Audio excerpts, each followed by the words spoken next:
Meet the Transfers Arkansas Razorbacks edition. This is one of the very best transfer classes in the country, Riley. They finished sixth on our transfer class rankings collaboratively here. I had them fifth, so this feels just slightly low to me. Do you think that sixth feels right to you in theory?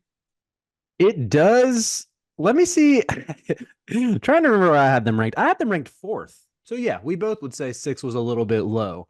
Um, I think like when you look at it just big picture, you have the bona fide star in John L. Davis, who's going to be your All American candidate. You have another guy who should be a very high level starter, at least maybe even a star. I don't want to get too far ahead of ourselves in Jonas Adu. And then you have some upside swings behind him. So yeah, I like this class a lot. And I mean, Cal did a great job. Yeah, it's hard to knock it too much. We knew that part of this was going to happen when Arkansas hired John Calipari. You can hear a lot of dialogue from us on that decision as it happened, but safe to say, we think Arkansas got who they got. It's a superstar. It's a Hall of Fame coach. And even if Kentucky fans felt he was underachieving or were annoyed with him, this is still one of the best coaches in college basketball history. He's going to bring in talent, and he's going to bring in talent in a variety of ways, both from the high school trail and the portal. This portal class is not a surprise to me at all. There are maybe some surprising elements that we can speak to. We'll go player by player and give some expectations here. But I guess first, did John Calipari set out to or did he achieve what he set out to do when building this class? Yes, he built a new team. I mean, it doesn't seem like it was all that long ago when there was that tweet from Calipari that's like, had my team meeting today, and it was just him and Big Z. So he filled out the roster really well. Shout out to the Chicken Man who funded it. And even some players who I thought were ready to move on, like a Duthiero, who I know I'm probably a bit higher on him than you are. He was able to bring him with him from Lexington, and I think that's the he's sort of that a type of glue guy who should fit around the pieces with him. I just like the roster structure a lot, and I'm honestly kind of surprised that they're not closer to the top 10 in a lot of way too early rankings. I've seen them anywhere from like 15 to 25, and I'd probably have them somewhere in that 10 to 12 range. That's about where I'm at too. I think if I don't know, not to play the brand game, but like if this exact roster was wearing Kentucky uniforms and Cal was still coaching, I think they'd be considered a top 10 team. So it just feels like collectively the narrative on Cal is just like we're out on him until we Mm-hmm. see it at Yep. Arkansas. And I don't know why, because I think he did everything he tried to do. As you said, he tried to build a whole new roster. He did that. But he also like had some positional specific things that I think like he probably achieved an A+ on what his game plan was. Like he wanted a superstar guard. He ends up with John L. Davis. He wanted a starting center. He ripped one from an SEC rival in Jonas Adu. He brought the exact guys with him from Kentucky that he wanted to. Big Z at the expense of a guy like Aaron Bradshaw, who, you know, any of those bigs could have gone. He chose the one he believes in the upside of the most, Adut Thiero. And then, of course, Cal's favorite player in Cal history, DJ Wagner. Some would argue maybe that's a bad thing for Arkansas. I guess we'll see as this comes, but there's no shortage of talent here for sure. It's why they're a fringe top 5 transfer class in the country. What's one thing that could have made this transfer class better in your mind? I think he did about as well as he could from the pool of players. If you want to get nitpicky, I would say DJ Wagner, but at the same time, it's a former top 3 prospect about to enter his sophomore year. I think pretty much any coach in the country would be cool taking a swing on him. The only knock you would say is if Boogie Flan really is like that and is successful immediately and carries the tradition that we always saw with Kentucky guards who more often than not, as they're freshmen, they sort of light it up pretty quickly. It maybe makes it a little bit complicated with getting him on the court if you have this Wagner and Cal pre-existing relationship and assuming there have been some promises, some close knittedness there between the two that, you know, he's not. I think he'd probably be reluctant to just turn the reins over to Boogie if he's the better player. But that's kind of it. I mean, I don't know. Is there anything you see when you look at this to where it's like, oh, there's a flaw here or a hole here that Cal failed to address? I wouldn't say flaw. This is super duper nitpicky, but in the spirit of the question, I think they would have been improved if they got a John L. Davis-esque star in the front court instead of the guys they got. That's not to disrespect Jonas Adu, who I think is clearly a high-level starting center on a really good team. They also bring back Brazil. Duthiero's in the front court. Big Z could end up being the starting center on this team. That's a lot of lottery tickets. I have no doubt that at least one of those four is going to work out. But also, I feel like Arkansas was like on the list or in the mix for almost every superstar that hit the portal. Period. Yeah. Like, you could just go down the list of like Evan Mia's best transfer rankings. Like if you threw a Norchad Omir on this team, like maybe they are top 10 preseason in the country. And if Hmm. there is one question I have, I think your point about point guard is a good one. But I trust the talent level between John L. and Carter Knox and Boogie Fland and DJ. Like there's just too many guys that I believe are good basketball players that it's going to work. The front court feels a little messier, and it Hmm. could have been solved if they just got a higher caliber guy than a Jonas Adu to me. So, okay, let's go player by player. We're going to work our way up from points per game last season until we reach the top, and we'll give a role projection for each guy as we go and just a general breakdown of their game. We'll start with Zvonimir Ivisic, who averaged 5 points a game at Kentucky last season. Big Z's debut was a moment. Everybody remembers where they were when Big Z came off the bench and was blocking shots, the assists, threes, everything. That was the only moment. He never showed that again the rest of the season, but there's clear potential here. I just don't know what that means role wise. Yeah, I think he's still going to be in the rotation, probably a spot starter. I wouldn't be surprised if maybe there's anywhere from 5 to 10 games where Cal tries to see if he can make the Ivisic and Adu front court work and play them both together. I think ultimately he's more of a rotation piece. I will add I think he's going to be a lot more consistent this year, and you're going to see those flashes appear on a more regular basis. But he might still be another year away from from putting it all together and giving you, like 12 to 14 points, 6 to 7 boards, and a one or two blocks night in, night out. That might be like junior year Big Z. Whereas I think this year you consider it a victory if he can give you 7 to 8 points off the bench and a couple rebounds and make an impact defensively, be a little more physical. I love Big Z's game. I'm Mm-hmm. prefacing what I'm about to say with that. Like I'm just a huge fan of how it looks and all that he can do. He's so skilled. I'm terrified that Big Z is going to end up in a similar situation to what he was last year, where Aduthiero or not Aduthiero, sorry, Jonas Adu is just considered the starting center, and Big Z is going to back him up and pick his spots. But also like a guy like Brazil returning Mm-hmm. late in the window, that feels very Trey Mitchell-y to me. Of like we got this guy we can trust for 30 minutes at the four, and is he even that good? I don't know. Like he's reliable, I guess, in some ways, but to me, like I just wish there was a world where Big Z was a guaranteed we're gonna give him 25 minutes every night and see what happens. Yeah. And you can't look at this roster and say you feel confident that's gonna happen.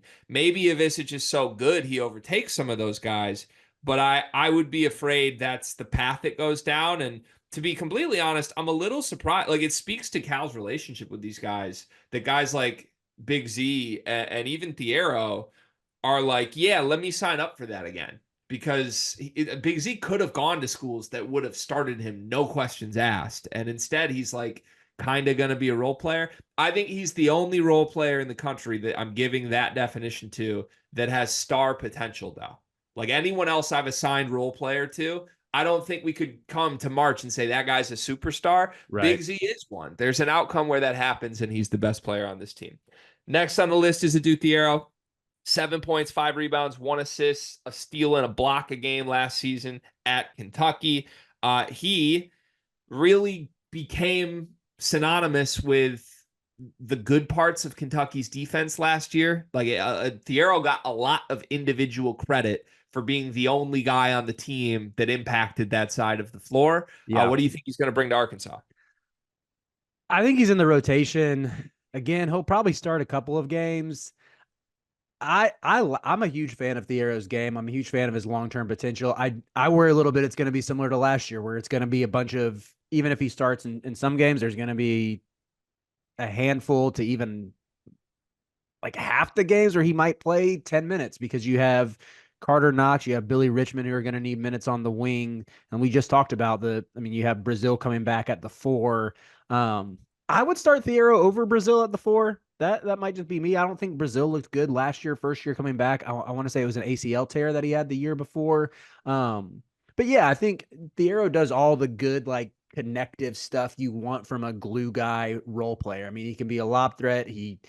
hits the glass pretty hard. He's a really good weak side shot blocker. He can handle a little bit. I wouldn't say he's not like a lockdown wing defender. You're not going to put him on the other team's best perimeter score and expect him to shut him down. But I think he does a lot of smart things on the defensive end. He does. He's a great defender. There's no taking that from him. Look, I selfishly, individually, with the way I watch basketball, I don't like players of this archetype. I just don't. There's ones through the last decade that I can point to. He reminds me of No Eastern a little bit, and I get like No Eastern was a point guard in theory, and Thiero's like a wing. But if the sell on a guy is like, oh, he's a great impact defender, intangibles, glue guy, he can pass a little, he can handle a little, he can do everything but shoot it. Usually to me, that's just like an icky, like you're strong, you're built, you're not skilled enough to play real winning basketball. Mm-hmm. And like Ty Rodgers is a guy at Illinois, I feel like would fall in the same bucket. I'm just out on the archetype. Now, Thiero's a really good one, and I think Cal trusts Adou Thiero. If it were me coaching this team, I would have Thiero as a role player and maybe a fringe role player where there's some games he's not even really in the rotation. I think there's a lot more talented guys than Adou Thiero. I think he's going to start on this team. I think it comes down to Adou Thiero or Trayvon Brazil at the 4. And we have seen Cal go to players he trusts in the past over players we think are more talented. I think that could be a situation where Thiero is the day 1 starter and maybe the day 32 starter as well. Okay, moving on. We have DJ Wagner. So we're flying through the Kentucky to Arkansas transfers here. DJ is presumably going to start at point guard. He averaged 9.9 points a game last year. I think he's better than people gave him credit for, or he was better than people gave him credit for last year. He came in, people expected superstar because he was number 1 ranked recruit in the class. Shot 29% from 3. He started over Reed Shepherd and Rob Dillingham, and that was really the big issue. Like there became a negative connotation because this player, who clearly isn't a lottery pick, was getting opportunities to start games over the others due to a relationship with Cal. That relationship is going to be interesting now that John L. Davis is involved, now that there are other talented guards. But as far as his play on the court goes, I think there's a level we haven't seen that can be reached this year in year 2. What do you think it's going to look like? I agree with you. I say he's a starter at the point guard. I thought his shot selection was nowhere near as bad as like many expected it to be in year 1. That was sort of his knock, was like, does he pass? Is he just gonna jack threes and take poor mid rangers or whatever? And I think Kentucky fans would say his shot selection could have been better, but I would push back and say it could have been worse. And I think he showed some true point guard, like table setting skills in year 1. And for a team that was really bad guarding the perimeter, he was sort of the one. Well, I guess Reed had his flashes of being active off ball and everything, but I would say Wagner was really the one guy who I thought showed a little something on ball, as sort of like that on ball pest, or the ability to keep, stay in front of his man at the point of attack, or even be disruptive in that sense as well. So yeah, I don't know like how productive he's going to be or what his leash is going to be before it's like, oh, it's Boogie Flan time to pass it over to him. But he feels like a safe bet to start, I would say, the whole season. Yeah, I think he's going to start, and I'll save a hot take for later in the episode. I think you might have heard me say it before, but I have a rotational prediction that I think people aren't expecting that involves DJ.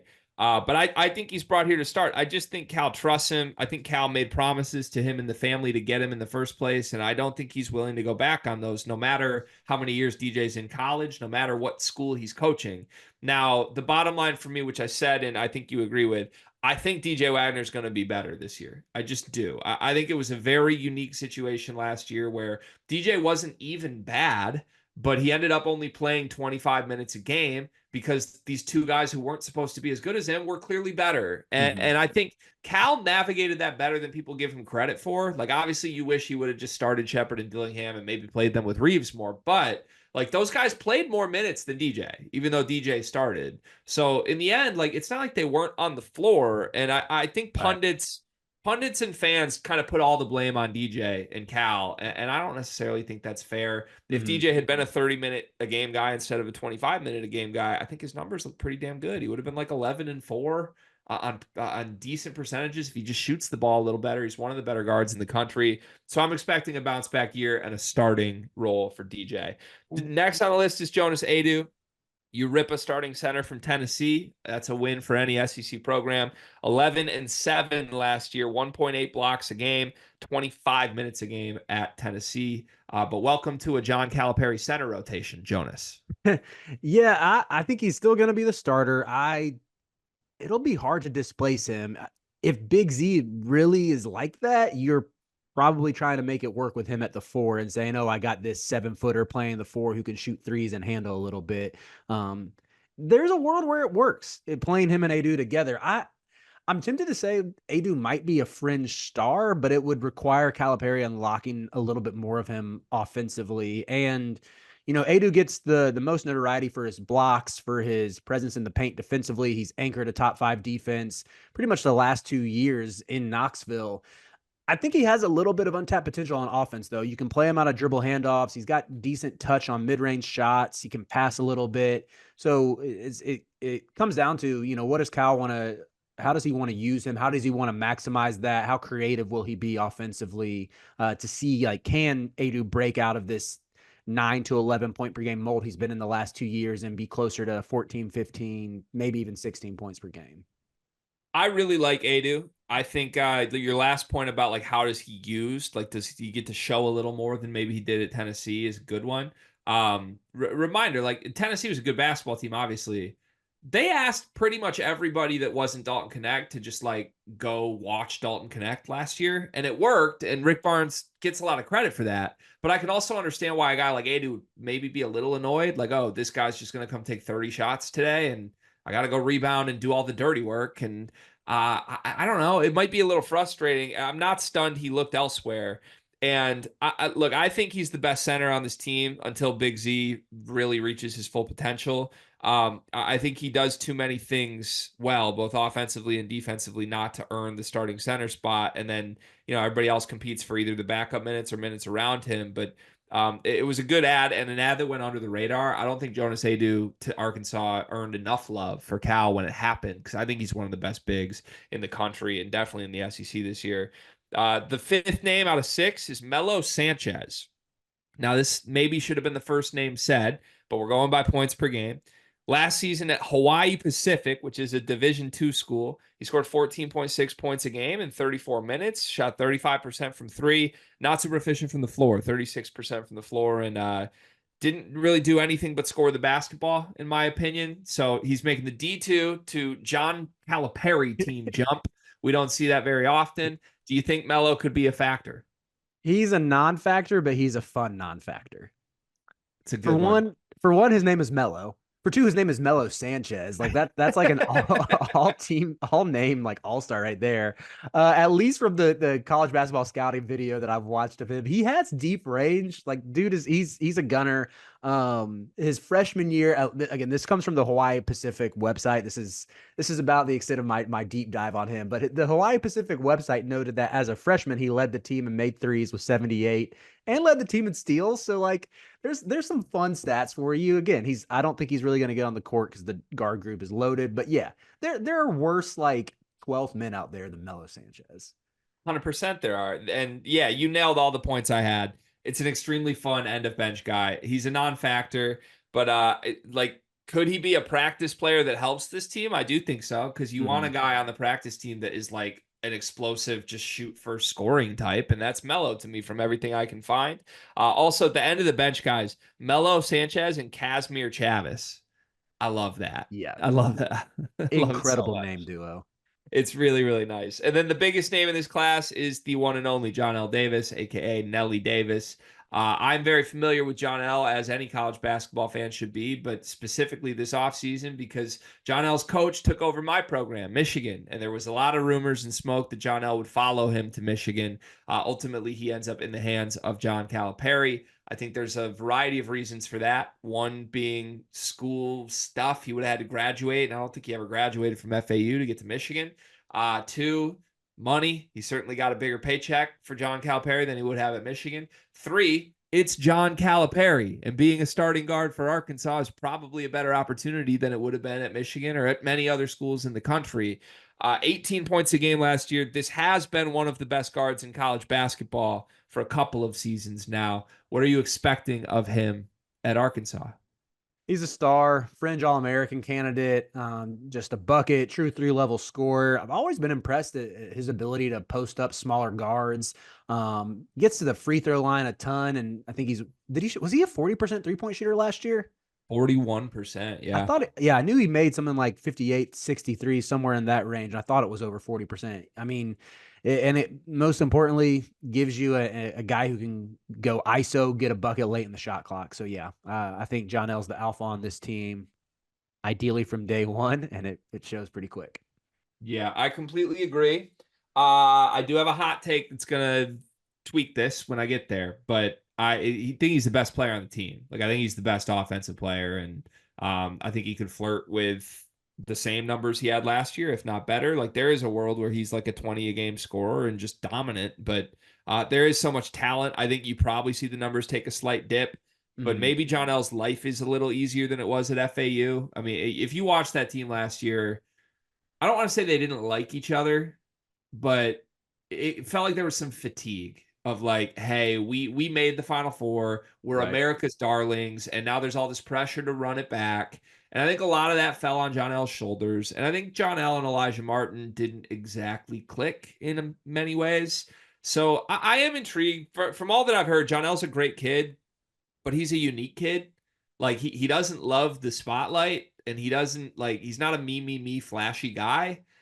I think there are some me flashy guys on this team. So like that's sort of a question mark for me, but you can't deny the talent, you can't deny the scoring ability, and that should be a constant for Arkansas this season. All right, there's all 6 players. Let's do some quick superlatives. Who do you think the best player in this team from this transfer class will be by the end of the year? Still John L. It's got to Best be on John day L. one, best on day 32. Who improves the most over the course of the season? I'll go with Big Z, and he's going to tie into my hot take as well. I know it's a little contradictory because I said it'd be a victory if you can get him to 8 points per game, but I don't know. The upside is, I think he has the highest upside, highest ceiling of this whole group. And yeah, selfishly, because that debut was so electric, I want this to be true. Completely agree. Big Z's the obvious one with a special minor shout out to DJ Wagner. I think both are a lot better at the end of the season than they are at the beginning, but I'll agree with you. It's Big Z. Hot take time. Give me an Arkansas transfer hot take. Big Z is the starter by the tournament alongside Jonas Adu. Ooh. We get a little callback to 2015 when Cal started Carl Anthony Towns and Willie Cauley-Stein together. Actually, not that's actually not that odd considering that Towns started alongside Gobert. Maybe I need to throw in Trey Lyles for this for this like comparison to make it a little more apt. But yeah, it probably is slightly clunky, but the size, the defensive upside with Adu serving as the primary rim protector and a Visage being able to roam and make plays from the like sliding over as a help defender. His 3 point shot improves, and Cal finds a way to make it work. Yeah, I would love to see it. Also, it worked with Towns because Towns thinks he's a shooting guard. So maybe Big Z thinks that. I don't know. We could see a lineup, man. How funny would it be if he trotted out like Adu, Big Z, Brazil at the 3? So you go 6'10, 7'2, 6'11 in the 3 front court spots and then just figure it out from there. I would pay money to see that lineup. It'd be hilarious. My hot take is also a lineup thing. I alluded to it.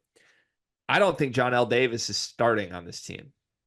And I think he's the best player on this team. I think the last 2 best players on Kentucky didn't start on Kentucky. And the reason we were given was, well, DJ Wagner's here. So DJ Wagner's still here, last I checked. Boogie Fland is great. I expect Boogie Fland to start on this team, and I assume Boogie Fland has starter promises too. So if you look at that, now you're looking at a DJ Wagner, Boogie Fland backcourt. Your options are start John L at the 3 and figure out some other guys from there. You've got Carter Knox, who's a 6'6 true wing that probably thinks he should start on this team, and he's really good too. You've got a Duthiero who Cal loves to play on the wing.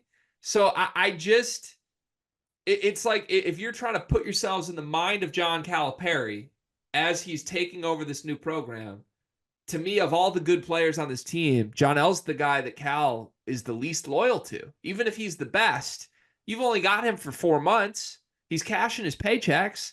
Like, you don't need to cater to John L's ego to do what you need from John L. Davis this year.